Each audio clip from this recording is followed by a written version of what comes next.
Welcome to the IME Community Podcast, where self-love is your superpower to achieve your weight and life goals and make your mark in the world. Your host is Dr. Karla, activist, MD. If you're a teen who's looking to revolutionize your health and can't wait to follow your dreams, welcome to the IME community.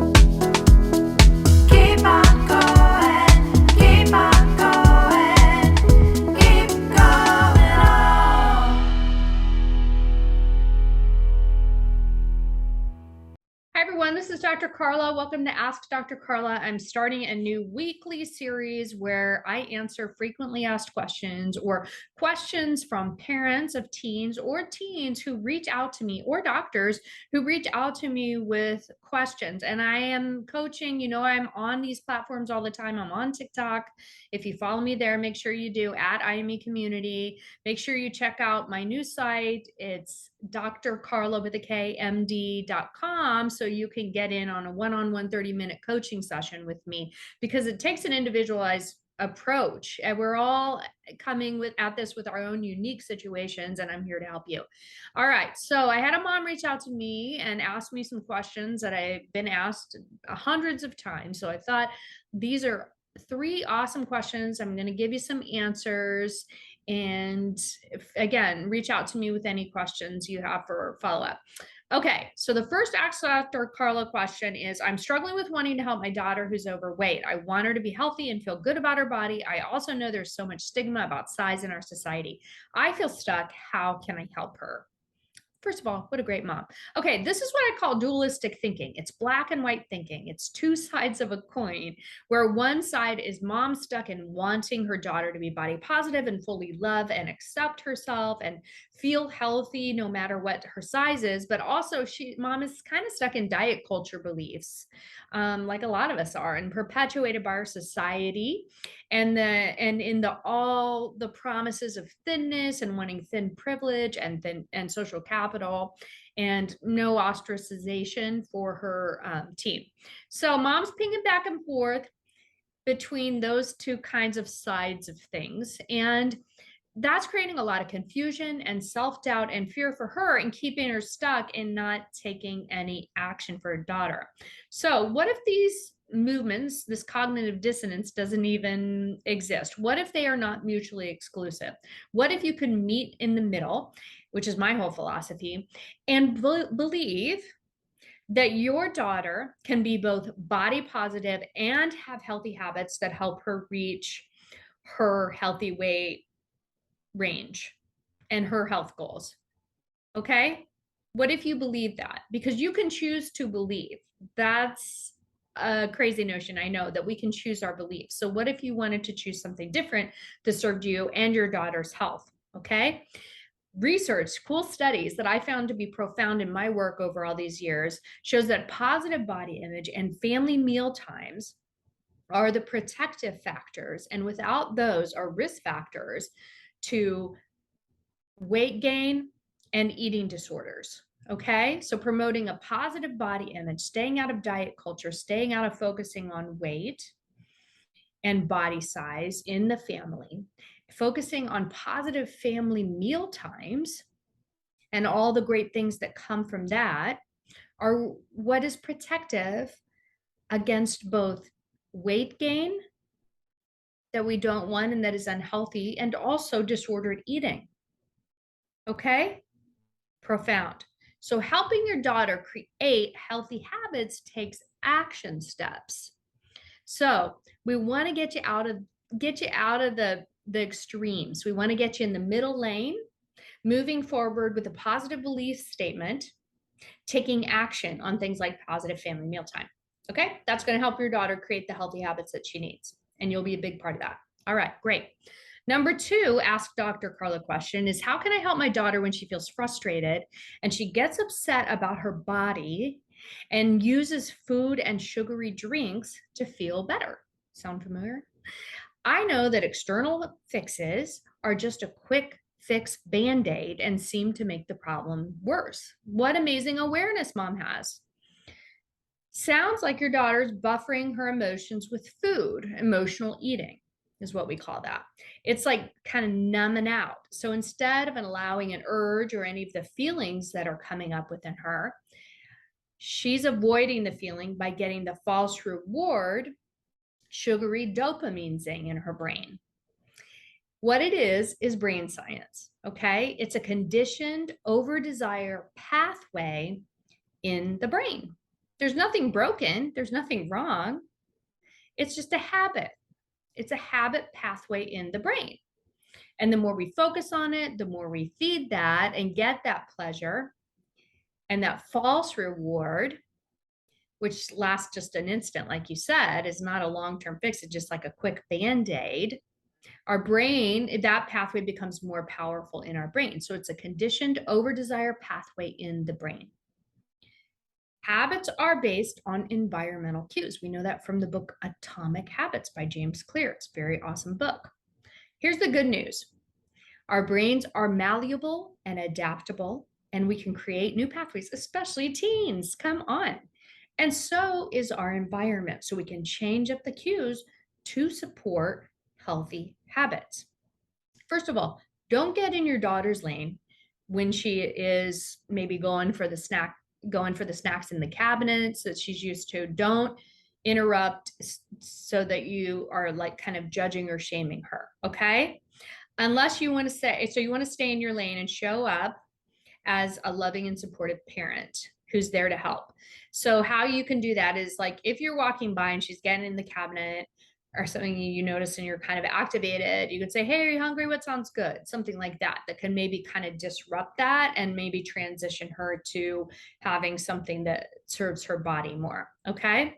But also one of the problems is with a lot of us and a lot of our families and with a lot of teens struggling with this, especially through the pandemic, is we need to create more openness about our feelings so that we're all able to respond and process our feelings and emotions that come up in us instead of avoiding and going to food. So we want to create healthy coping strategies.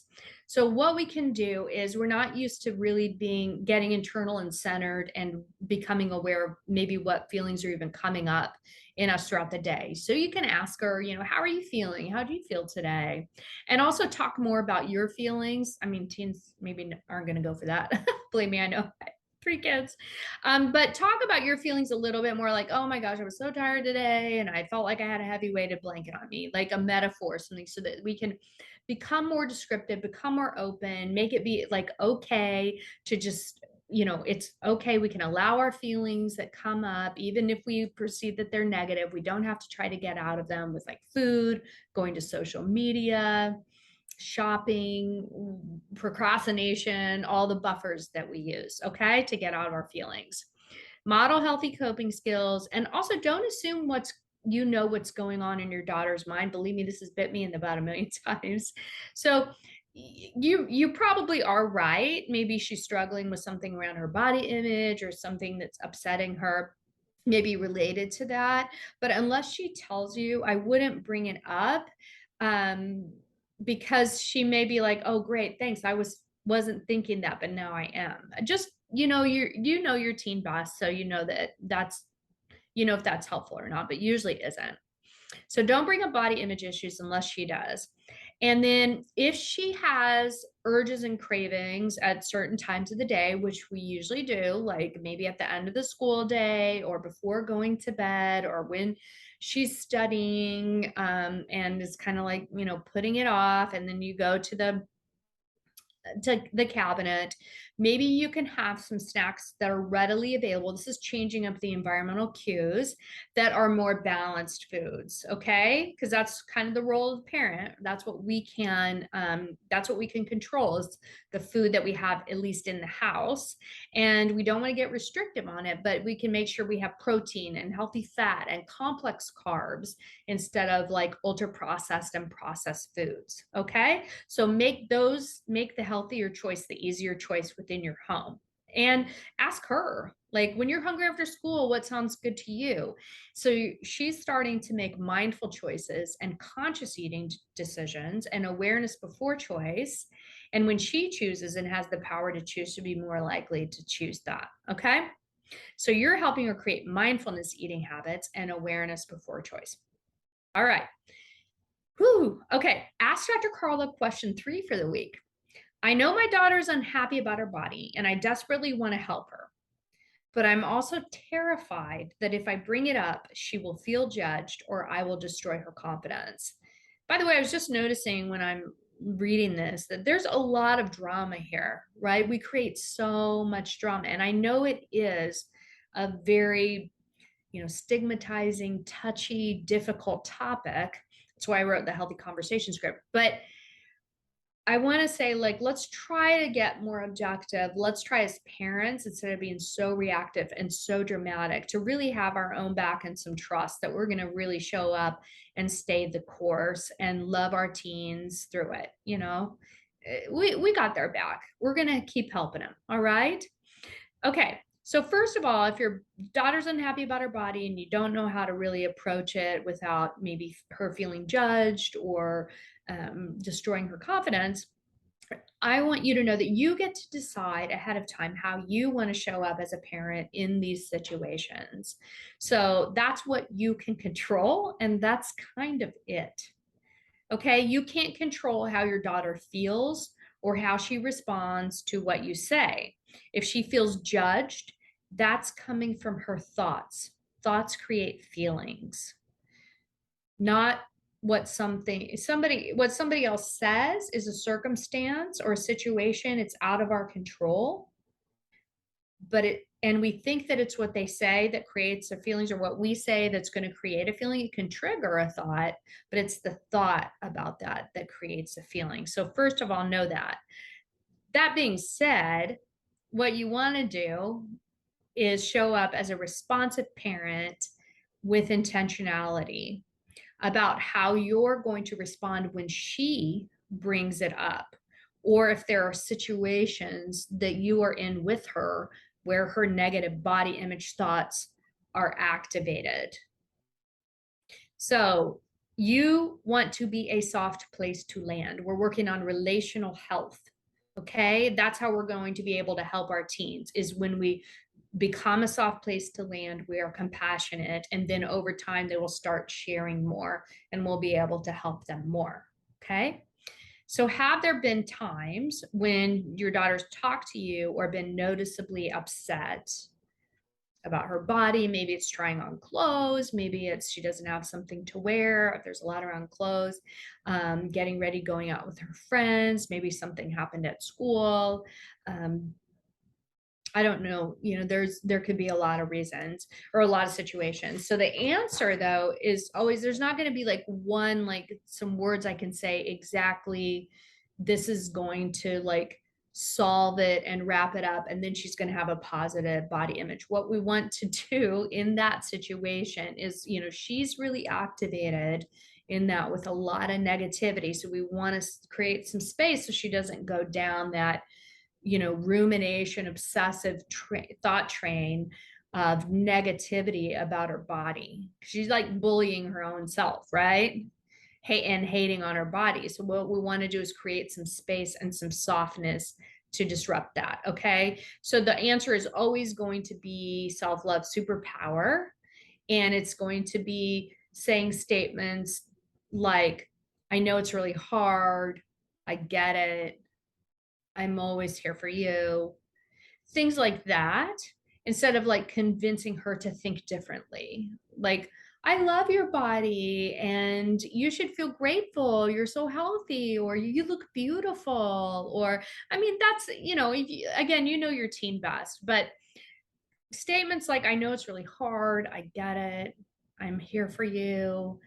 And just trying to coach yourself and remain calm for yourself and over. It's hard for us as parents to watch our kids go through this. Okay. Nurturing hug. You're not there to fix and solve. It's okay. And have grace and compassion for yourself while you're going through it, because it is really tough. Okay, those are my 3 Ask Dr. Karla questions for the week. Make sure you get on my email list and you can send me questions, and then get to drkarlamd.com and get in on my one-on-one 30-minute coaching session with me, so we can do a deeper dive together and set your teen on a healthier path moving forward. All right, thank you. Thank you for tuning in to the IME Community Podcast, where self-love is your superpower. The content of this podcast represents the opinions of Dr. Karla Lester and is not intended as, and shall not be understood as, a substitute for professional medical advice, diagnosis, or treatment. The opinions shared reflect the host and guest and do not represent an organization or medical group. Always seek the advice of your physician or therapist if you have concerns about your health. And please, like and subscribe to the IME Community Podcast. Share IME with your friends and go to imecommunity.com to join the member community. Don't forget to follow IME on social.